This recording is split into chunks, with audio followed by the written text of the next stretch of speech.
नमस्कार. मी डायटिशियन नेहा काटेकर. तर अगदी सगळ्याच बायकांना पडणारा प्रश्न, की सगळे रिपोर्ट्स नॉर्मल आहेत, तरी वजन वाढतंय, तर काय कारण असू शकतं? तर बऱ्याच पेशंट्स माझ्याकडे लेडीज पेशंट्स येतात आणि बऱ्याचशा लोकं टेस्ट करून आलेले असतात. थायरॉईड रिपोर्ट करतात आणि बाकीचे पण आपले प्रिव्हेंटिव्ह हेल्थ चेकअपचे बरेचसे टेस्ट केलेले असतात. तर सगळे रिपोर्ट्स नॉर्मल आहेत, तरी पण त्यांचं वजन वाढतंय आणि प्रयत्न करूनही वजन कमी होत नाही. तर याचं कारण काय असू शकतं? बऱ्याचदा याचं कारण इन्सुलिन रेझिस्टन्स असू शकतं.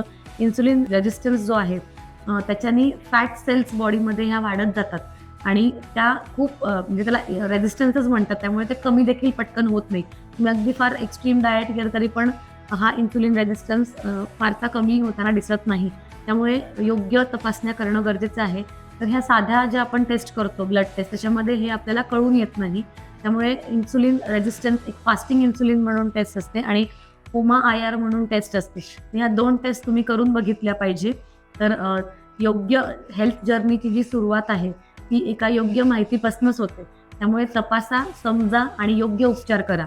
तर तुमचं देखील तसं केस असेल, की काहीही करून वजन कमी होत नाही आणि रिपोर्ट्स नॉर्मल आहे, तर नक्की तुम्ही इन्सुलिनची टेस्ट करून बघा आणि तुम्ही जर फास्टिंग इन्सुलिन केली असेल, तर आम्हाला कमेंट सेक्शनमध्ये येस लिहून पाठवा आणि अशाच एक मिथ बस्टिंग टिप्ससाठी जस्ट फॉर हार्ट्स या चॅनलला फॉलो करा. धन्यवाद.